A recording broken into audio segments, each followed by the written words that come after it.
As-tu déjà senti que quelque chose n'allait pas dans une relation, sans savoir pourquoi? Que ton feu spirituel diminuait sans raison apparente? Laisse-moi te dire une vérité simple mais essentielle. Toutes les relations ne viennent pas de Dieu. Et certaines sont des instruments subtils du diable pour te ralentir, t'étouffer, t'éloigner de ta destinée. Aujourd'hui, je vais t'expliquer comment Dieu te montre les personnes qui ne doivent pas rester dans ton cercle intime. Ce message est vital pour ta croissance spirituelle. Alors ne perds pas une seconde, abonne-toi maintenant. Clique sur « J'aime », partage cette vidéo autour de toi et commente si toi aussi tu as déjà été blessé ou freiné par une personne que tu croyais sincère. Ce que tu vas entendre va transformer ta perception de tes relations. Les signes spirituels que Dieu utilise pour t'alerter. Tu ne peux pas marcher dans la lumière sans apprendre à reconnaître l'ombre. Et cette ombre, parfois, prend des visages familiers. Ce ne sont pas toujours les ennemis évidents qui t'éloignent de Dieu. Parfois, ce sont ceux que tu aimes, ceux qui t'entourent, ceux que tu considères comme proches. Mais Dieu, dans sa fidélité, ne te laisse jamais sans signaux. Il parle, il montre, il avertit. Le premier signe que ton esprit discerne, même sans comprendre, c'est cette inconfortable absence de paix. Tu ressens une gêne en présence de quelqu'un, une tension étrange dans ton cœur. Tu ne peux pas l'expliquer avec des mots, mais ton âme réagit. Tu te sens lourd, vidé, troublé. Ce n'est pas ton imagination. C'est souvent le Saint-Esprit en toi qui manifeste son désaccord. Il ne crie pas, il soupire. Et ce soupir, tu dois apprendre à l'écouter. Tu peux sortir d'une conversation avec un frère, une sœur, un ami, et soudain sentir que quelque chose s'est éteint en toi. Ton envie de prier s'est dissipée. Ta soif de la parole s'est refroidie. Tu ouvres ta Bible, mais ton cœur ne répond plus. Ce n'est pas une simple fatigue, c'est une alerte. Une relation qui ne nourrit pas ton feu intérieur commence à te voler la présence divine. Le Saint-Esprit est un gardien, et l'un de ses rôles, c'est de protéger l'autel de ton cœur. Lorsque quelqu'un commence à y poser des éléments contraires à l'onction, il te le fait savoir. Doucement, mais fermement. Tu ne ressens plus la joie dans ta méditation. Tu t'isoles, mais le silence devient pesant. Tu viens à l'église, mais ton esprit est distrait. Regarde bien, Dieu te parle déjà. Comme l'écrit Paul dans Philippiens 1, 9, 10, « Et ce que je demande dans mes prières, c'est que votre amour augmente de plus en plus en connaissance et en pleine intelligence, pour que vous discerniez ce qui est meilleur. » Dieu t'invite à ne pas aimer aveuglément, mais avec discernement. Un amour sans discernement devient une porte ouverte à la confusion spirituelle. Il y a des gens qui ne disent rien de mauvais, mais dont la simple atmosphère étouffe ta foi. Ils parlent bien, ils prient même avec toi, mais tu remarques que leur proximité érode ton intimité avec Dieu. Leur présence provoque en toi un relâchement subtil. Et si tu ne discernes pas ce fruit à temps, tu t'attacheras à quelqu'un qui mine ton appel dans le silence. Souviens-toi de ce que dit Jésus. C'est à leurs fruits que vous les reconnaîtrez. Matthieu 7, 16. Le fruit d'une relation, ce n'est pas ce que l'autre promet. C'est ce qu'il laisse derrière lui dans ton esprit. Est-ce que tu te sens plus affermi, plus fort dans la foi? Ou bien plus inquiet, plus distrait, plus tiède?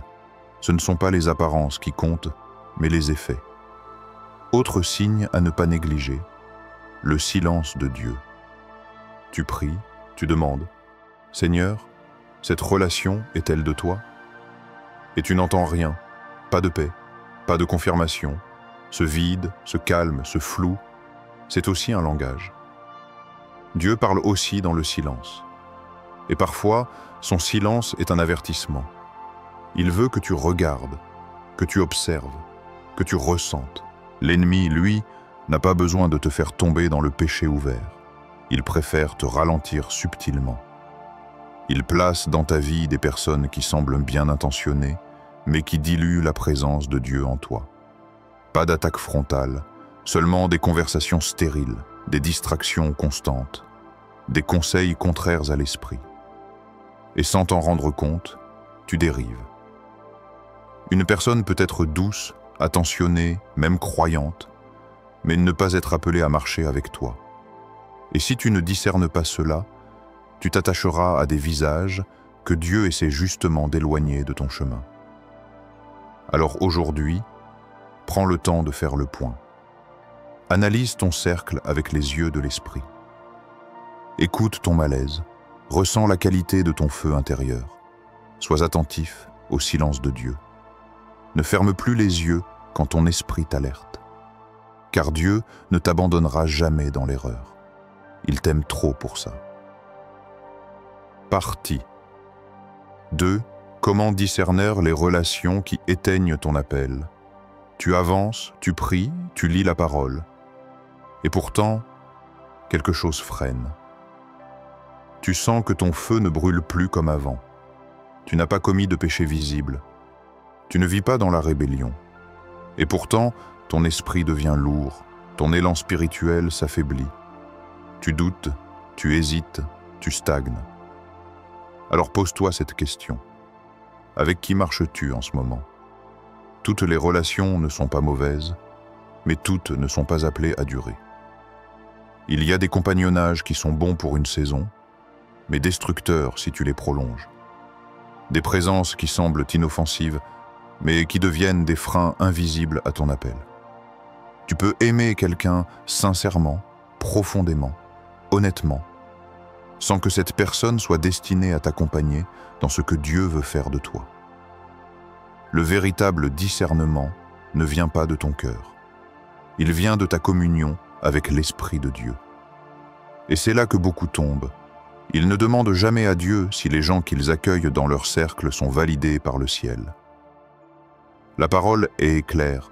L'Éternel dit à Abraham, après que Lot se fut séparé de lui, « Lève les yeux et regarde. » Genèse 13, 14. Ce n'est qu'après la séparation que Dieu relâche la vision. Tant que Lot était là, la direction divine restait floue. Ce n'est pas que Lot était un danger, c'est que sa saison était terminée. Et tant que tu t'accroches à ce que Dieu essaie de détacher, tu bloques toi-même ta percée. Il faut apprendre à écouter ce que le Saint-Esprit murmure. Il n'impose pas, il avertit. Tu ressens parfois, très tôt dans une relation, un petit blocage intérieur. Ce n'est pas une peur, ce n'est pas de la paranoïa, c'est une alerte céleste. Mais par bonté, par espoir, tu persistes, tu excuses, tu veux croire que ça va changer. Mais tu oublies que l'amour sans la sagesse devient vulnérabilité. Regarde bien. Si cette personne te pousse à prier moins, à te relâcher, à douter de ce que Dieu t'a dit, elle devient un obstacle. Le diable ne te combat pas toujours avec des attaques. Parfois, il te lie avec des encouragements humains qui te détournent subtilement de l'essentiel. Tu entends des phrases comme « tu pries trop »,« tu deviens trop radical »,« Dieu comprend, tu n'as pas besoin d'en faire autant ». Mais derrière ces mots se cache un venin doux, une voix qui ne nie pas Dieu, mais qui te pousse à relativiser la foi. Et pendant que tu l'écoutes, ta conviction s'éteint. Souviens-toi de cet avertissement dans 2 Corinthiens 11, 14. Satan lui-même se déguise en ange de lumière. Alors pourquoi penses-tu que ces agents seraient grossiers ou évidents? Ils savent comment parler. Ils savent comment s'adapter à ton langage.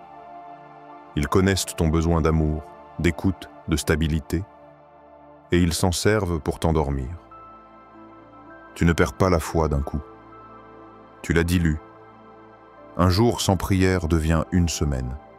Une semaine devient un mois.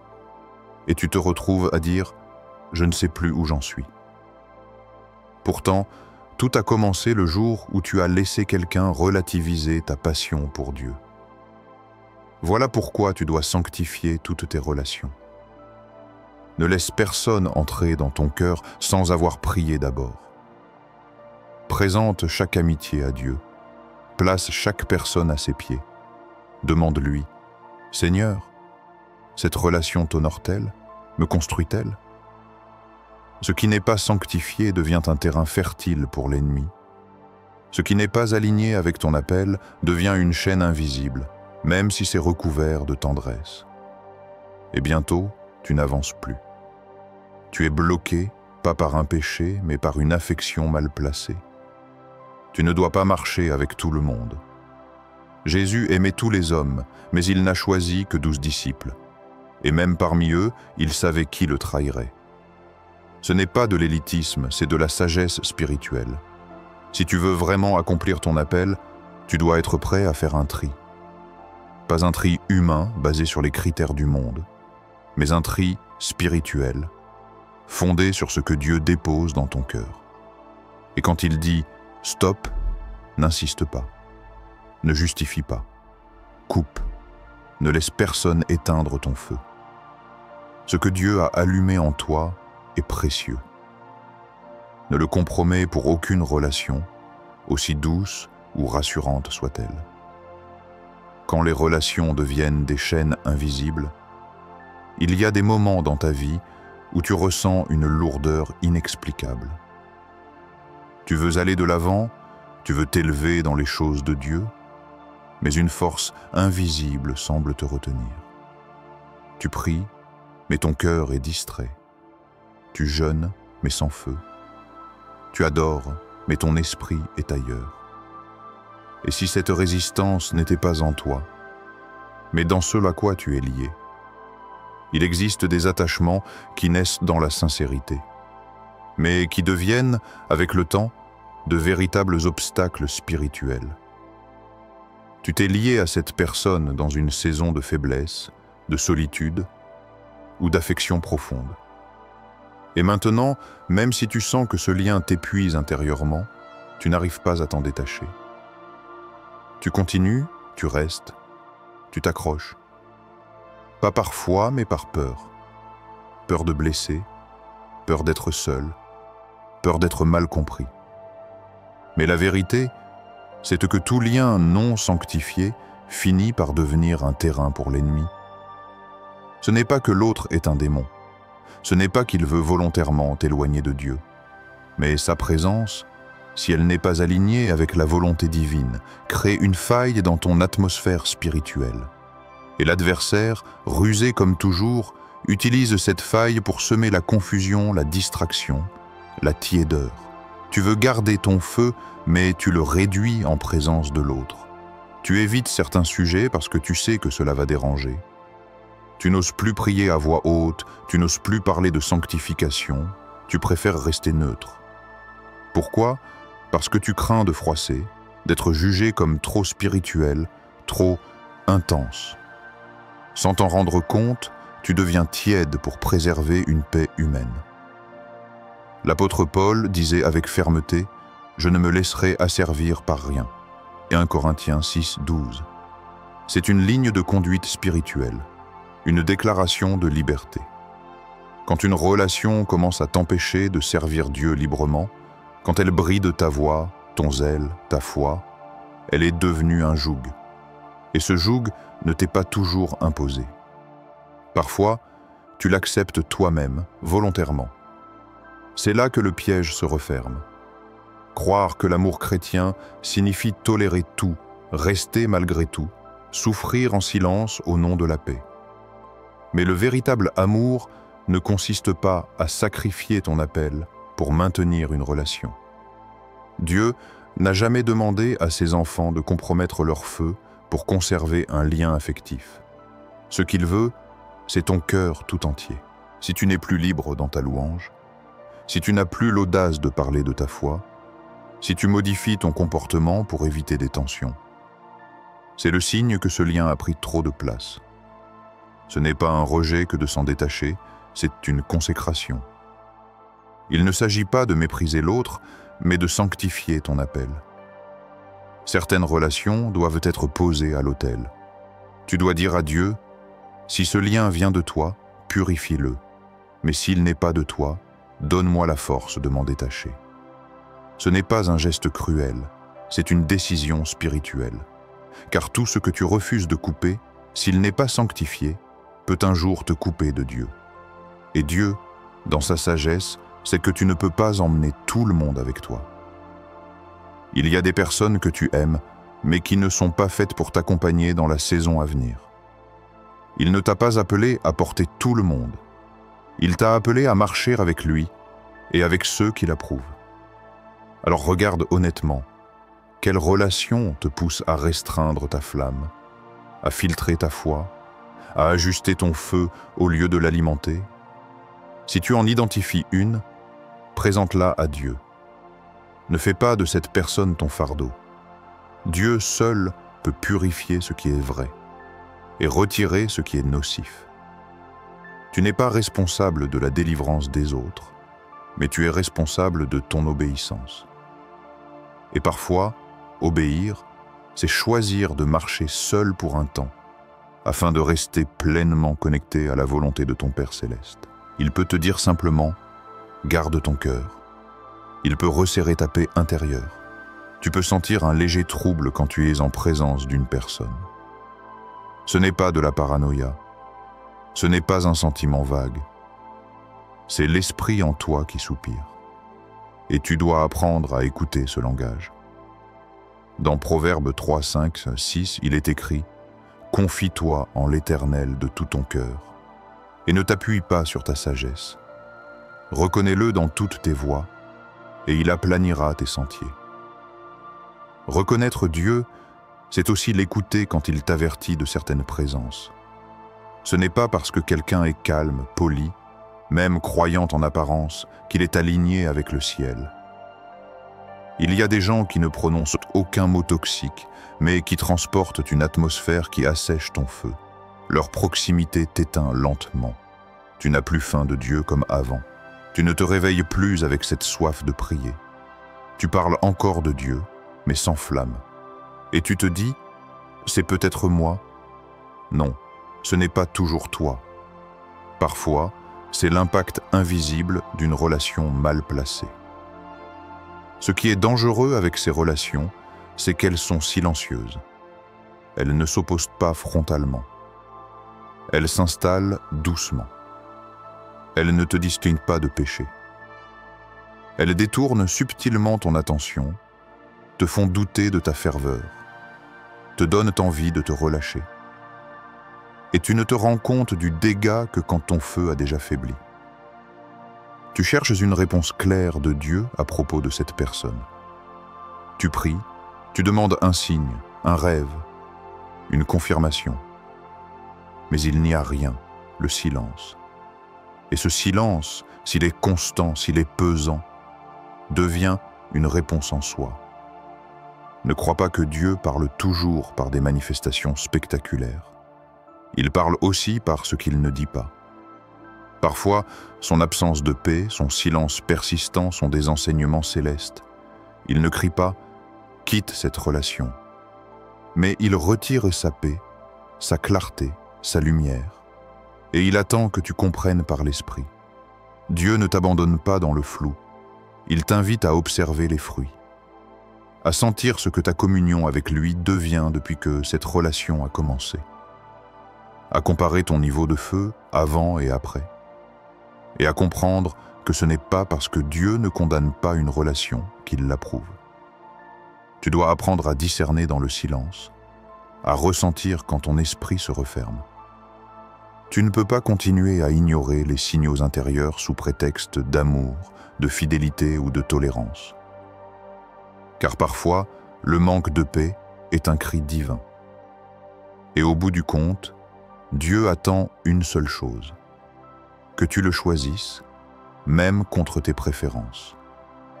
Que tu places ton appel au-dessus de ton confort. Que tu sois assez intime avec lui pour dire « Seigneur, Si tu ne me donnes pas de paix, je n'avance pas. Même si je ne comprends pas. Même si c'est dur.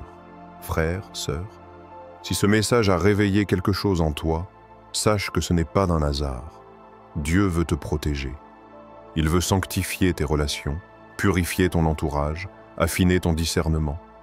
Il veut que tu sois libre, aligné, fort et prêt pour l'appel qu'il a placé sur ta vie. Alors maintenant, fais un pas concret. Abonne-toi à cette chaîne pour recevoir d'autres messages puissants. Like cette vidéo si tu sens que le Saint-Esprit t'a parlé. Écris en commentaire « Je choisis de marcher dans la lumière ». Partage cette vidéo à quelqu'un qui a besoin de ce discernement. Et surtout, clique sur la vidéo suivante qui s'affiche à l'écran pour aller encore plus loin dans ta marche avec Dieu. Souviens-toi, mieux vaut marcher seul avec Dieu que mal accompagné avec les hommes.